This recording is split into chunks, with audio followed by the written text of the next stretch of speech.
Kenapa ada lelaki yang tampak lebih tua daripada umurnya, tetapi ada juga yang tampak lebih muda dari umurnya? Mau tahu apa rahasianya?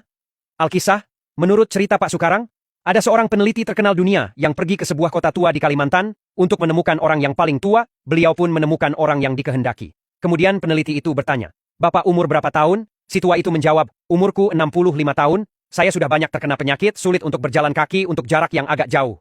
Peneliti tersebut melanjutkan pertanyaannya, "Apakah Bapak sebagai orang paling tua di kota ini?" Bapak tua itu menjawab, "Oh, tidak. Coba kamu temui bapakku saja." Peneliti itu pun menemui bapaknya si tua itu kemudian bertanya, "Umur Bapak berapa tahun?" Bapaknya si bapak tua itu menjawab, "Umurku 90 tahun. Sehari-hari saya hanya terbaring di tempat tidur. Pelayan saya melayani semua kebutuhan saya." Lalu peneliti itu bertanya lagi, "Apakah Bapak sebagai orang paling tua di kota ini?" Bapaknya si bapak tua itu menjawab, "Oh, tidak. Coba Anda temui bapak saya saja." Lalu peneliti itu pun menjumpai si kakek dari bapak tua itu, dan beliau bertanya, "Umur kakek berapa tahun?"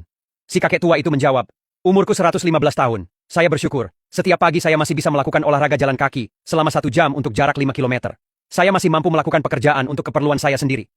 Peneliti pun terus bertanya, "Apakah kakek sebagai orang paling tua di kota ini?" Kakek tua itu menjawab, "Iya, saya orang paling tua di kota ini."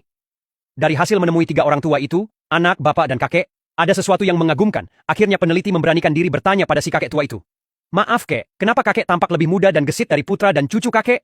Kakek tua itu dengan tersenyum menjawab, "Cucuku itu terlalu sering dimarahi istrinya, anakku juga, and of nine said aku tidak pernah dimarahi oleh istriku." Dan akhirnya si peneliti mendapat kesimpulan hasil penelitiannya. Ternyata istri yang cerewet bisa mempercepat penuaan suami.